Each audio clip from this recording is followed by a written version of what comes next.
আরও একটা ভিডিওতে প্রত্যেককে স্বাগত। আশা করি প্রত্যেকে তোমরা খুব ভালো আছো এবং পুরো জোর কদমে তোমাদের পড়াশোনা এগোচ্ছে।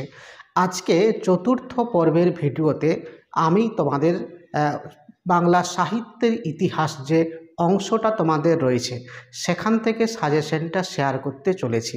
তো এই জায়গাটা বা এই টপিকটা থেকে সাজেশন করা একটু কিন্তু জটিল।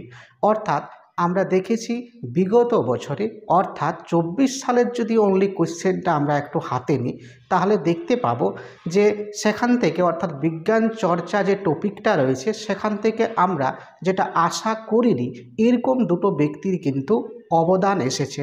একটা হচ্ছে উপেন্দ্রকিশোর রায়চৌধুরী অথবা সুকুমার রায়। তো বুঝতেই পারছো, সুতরাং যেগুলো গুরুত্বপূর্ণ নয় সেরকমও কিন্তু কিছু কিছু কোশ্চেন এই টপিকগুলো থেকে পাঁচটা যে তোমাদের টপিক রয়েছে, একটা হচ্ছে বাংলা গানের ধারা, বাংলা চিত্রকলার ধারা, বাংলা সিনেমা চলচ্চিত্রর ধারা, বাংলা বিজ্ঞান চর্চার হচ্ছে ধারা এবং লাস্ট টপিকটা হচ্ছে বাংলা ক্রীড়া সংস্কৃতির ইতিহাস বা ক্রীড়া সংস্কৃতির যে ধারা। পাঁচটা টপিকের মধ্যে যদি আমরা তিনটে টপিককে বেছে নিই এবং তিনটে টপিক থেকে যে ব্যক্তিগুলো তাদের বিশেষ বিশেষ অবদান রেখে গেছেন বা ছাপ রেখে গেছেন সেইগুলোকে আমরা যদি একটু ভালোভাবে আমরা এই শেষ মুহূর্তে একটু দেখে নিই বা ঝালাই করে নিই। অলরেডি আমাদের ঝালাই করা হয়েছে, তবু শেষ মুহূর্তে আমি একটু তোমাদের ভালোভাবে নিখুঁতভাবে কিন্তু রিভিশন দিতে বলবো। তো এই পাঁচটা টপিকের মধ্যে তোমরা তিনটে টপিককে আগে বেছে নাও। দেখো, আমার ব্যক্তিগত মত অনুযায়ী তিনটে টপিক হচ্ছে যেগুলো আমার মোটামুটি মনে হয়েছে যে এই তিনটে টপিক বাছলে যে কয়েকটা মাত্র গুরুত্বপূর্ণ বিশেষ ব্যক্তি রয়েছে তাদের যদি অবদানগুলো আমরা দেখি তাতে করে আমরা দুটো কোশ্চেন কিন্তু কমন পাবো। সেখানে চারটা কিন্তু কোশ্চেন থাকে, কোনো কোনো কোশ্চেনে আমরা একাধিক কোশ্চেনও কিন্তু পাবো। তো সেখান থেকে দুটো কোশ্চেন চুজ করে আমাদের কিন্তু লিখতে হয়।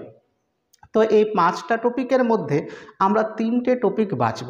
তার মধ্যে আমার ব্যক্তিগত মত অনুযায়ী তিনটে যে টপিককে তোমরা বেছে নেবে বা নির্বাচন করবে সেই তিনটে টপিক হচ্ছে, প্রথম টপিক হচ্ছে বাংলা গানের ধারা এবং বাংলা চিত্রকলার ধারা বা চিত্রকলার ইতিহাস, এবং আরেকটা টপিক হচ্ছে সেটা ক্রীড়া সংস্কৃতিও কিন্তু অনেকে করতে পারো, কিংবা হচ্ছে চলচ্চিত্র বা সিনেমার যে ধারা বা ইতিহাস রয়েছে। তো এই তিনটে টপিক থেকে আমরা কোন কোন বিশেষ ব্যক্তির অবদানগুলো এই শেষ মুহূর্তে প্র্যাকটিস করব একটু ভালোভাবে তোমরা দেখে নাও।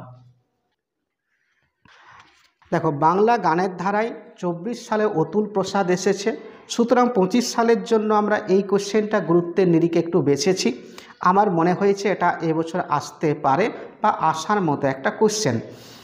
বাংলা গানের ধারায় রজনীকান্ত সেনের অবদান আলোচনা করো।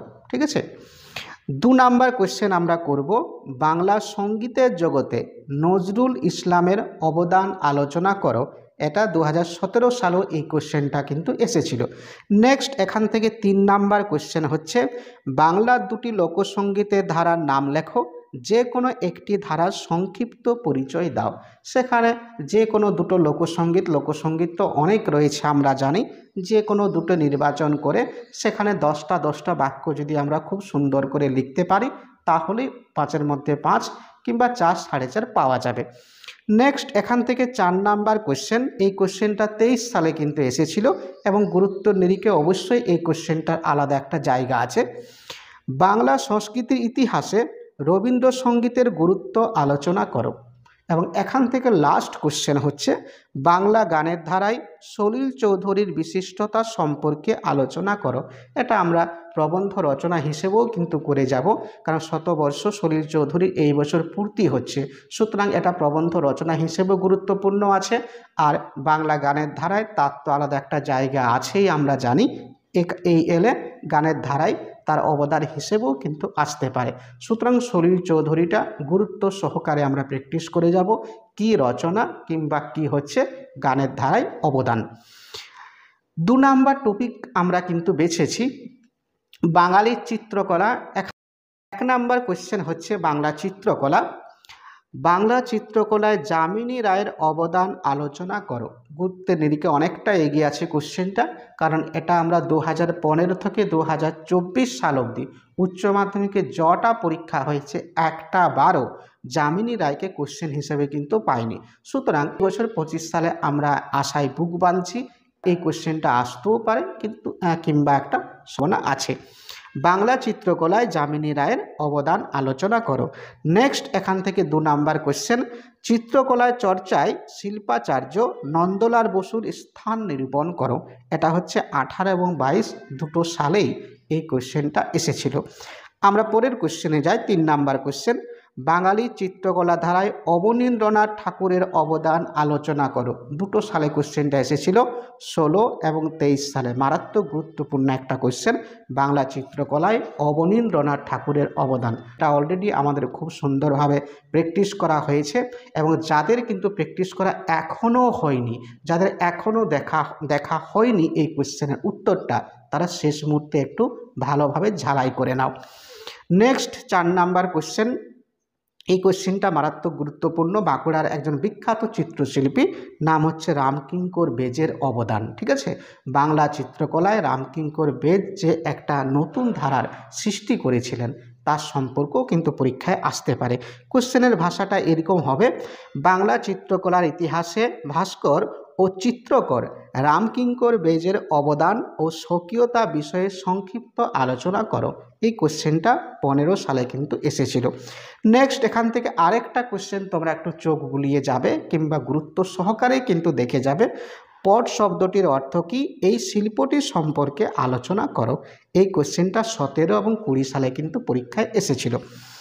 আমরা আরেকটা টপিক কিন্তু বেছে নেব, মানে দুটো টপিক হলো, দুটো টপিক থেকে যা যা বললাম একটা কোশ্চেনও কিন্তু যাতে বাদ না হয়, একবার অন্তত কিন্তু ভালোভাবে তোমরা দেখবেই বা গুরুত্ব সহকারে দেখবেই। ঠিক আছে, বাংলা চলচ্চিত্র ধারায় ঋত্বিক ঘটকের অবদান আলোচনা করো। নেক্সট এখান থেকে 2 নাম্বার কোশ্চেন, বাংলা চলচ্চিত্রের ইতিহাসে তপন সিংহের অবদান আলোচনা করো। 3 নাম্বার কোশ্চেন হচ্ছে, বাংলা চলচ্চিত্রের ইতিহাসে সত্যজিৎ রায়ের অবদান আলোচনা করো। গুরুত্বপূর্ণ একটা কোশ্চেন।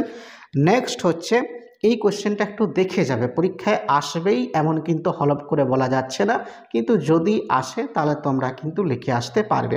কোশ্চেনটা হচ্ছে, বাংলা চলচ্চিত্রের ইতিহাসে নিউ থিয়েটার্সের অবদান আলোচনা করো, অথবা এই প্রশ্নের ভাষাটা একটু পরিবর্তন হয়েও আসতে পারে, বাংলা চলচ্চিত্রের সবাক যুগের সংক্ষিপ্ত বিবরণ দাও। ঠিক আছে, তাহলে এই 3টে টপিককে তোমরা পাখির চোখ করো। যে কটা কোশ্চেন আমি বললাম, যে কটা বিশেষ ব্যক্তির অবদান আমি বললাম, সব কটা তোমাদের যাতে একদম আত্মস্থ তোমরা কিন্তু করে নাও। এই অল্প কয়েকটা দিনে অনেকের কিন্তু আত্মস্থ করা অলরেডি হয়েছে, লিখে লিখে প্র্যাকটিস করা হয়েছে।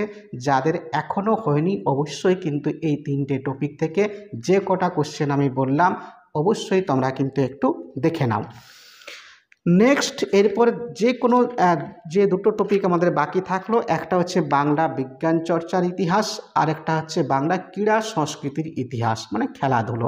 এই দুটোর মধ্যে যে কোনো একটা টপিক তোমরা চুজ করবে, তাহলেই কিন্তু হবে, মানে করতেই হবে এমন কোনো কিন্তু বাধ্যবাধকতা নেই, কিন্তু আমি বলবো করে নেওয়াটাই হচ্ছে বুদ্ধিমানের কাজ।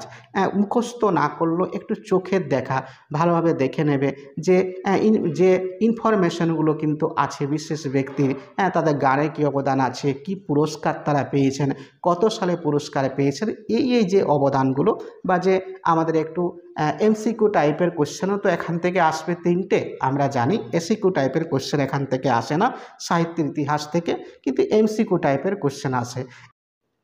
তাহলে দাবা খেলাটা আমরা দেখব। 2 নাম্বার হচ্ছে সাঁতারটা আমরা একটু দেখে নেব। বাংলায় সাঁতার প্রশিক্ষণ প্রথম কথায় শুরু হয়, আর সাঁতারে বাঙালির কৃতিত্ব আলোচনা করো। এই কোশ্চেনটা সঙ্গে আরেকটা কোশ্চেন আমরা দেখব, সেটা হচ্ছে ব্রতচারী কি, একবারও কোশ্চেনটা আসেনি। বাঙালির ব্রতচারী চর্চার পরিচয় দাও। গুরু সদয় দত্ত যে ব্রতচারীর উদ্ভব ঘটিয়েছিলেন, সেই বিষয়টুকু আমরা যদি খুব ভালোভাবে দেখি, নিশ্চয় একটা কোশ্চেন এখান থেকেও আমরা পেতে পারি। নেক্সট আরও 2-3টে কোশ্চেন তোমরা একটু চোখের দেখা দেখে যাবে। কলকাতায় বাঙালির প্রচেষ্টায় গড়ে ওঠা প্রথম স্বদেশি সার্কাসের নাম লেখো। সার্কাসে বাঙালির অবদানের সংক্ষিপ্ত পরিচয় দাও। এর পাশাপাশি কুস্তি এই অংশটাও তোমরা একটু দেখবে। আমাদের মহাকাব্যে কুস্তি কী নামে পরিচিত ছিল, সংক্ষেপে বাঙালির কুস্তি চর্চার পরিচয় দাও। নেক্সট হচ্ছে আন্তর্জাতিক স্তরে সুনাম অর্জন করেছেন এমন একজন বাঙালি ক্রীড়াবিদের কৃতিত্বের পরিচয় দাও। সৌরভ গাঙ্গুলির সম্পর্কেও তোমরা কিন্তু চাইলে লিখতে পারো। তাহলে এই যে আমি তিনটে টপিক বললাম, এবং আরেকটা টপিক হচ্ছে বাংলার ক্রীড়া সংস্কৃতি, বিজ্ঞান চর্চার ইতিহাস থেকে করার কিন্তু দরকার নেই, টপিকটা অনেকটা বড়। তো যেগুলো কিন্তু আমি বললাম সবকটা কিন্তু তোমরা করবে ভাবে কিন্তু হচ্ছে। এটা হচ্ছে বাংলা ধারা, চলচ্চিত্রের ধারা, চিত্রকলার ধারা, সেখান থেকে যা যা বললাম সবকটা আমাদের খুব ভালোভাবে করাকে দর্পণে যদি উত্তরটা থাকে আমরা দুটো কোশ্চেন পাবো। দুটো কোশ্চেন পেলেই কিন্তু যথেষ্ট, কারণ দুটো কোশ্চেনে এখান থেকে এই অংশ থেকে লিখতে হয়। ঠিক আছে, নেক্সট ভিডিওতে আমরা কিন্তু আজ যে অংশগুলো কিন্তু আমাদের বাকি থাকলো তোমাদের সাজেশন দেওয়া, সেই অংশগুলো সম্পর্কে খুব শীঘ্রই তোমাদের ভিডিও নিয়ে আসি। ততক্ষণের জন্য আমার প্রত্যেকটা প্রিয় শিক্ষার্থীর প্রতি রইল শুভেচ্ছা, অভিনন্দন এবং ভালোবাসা।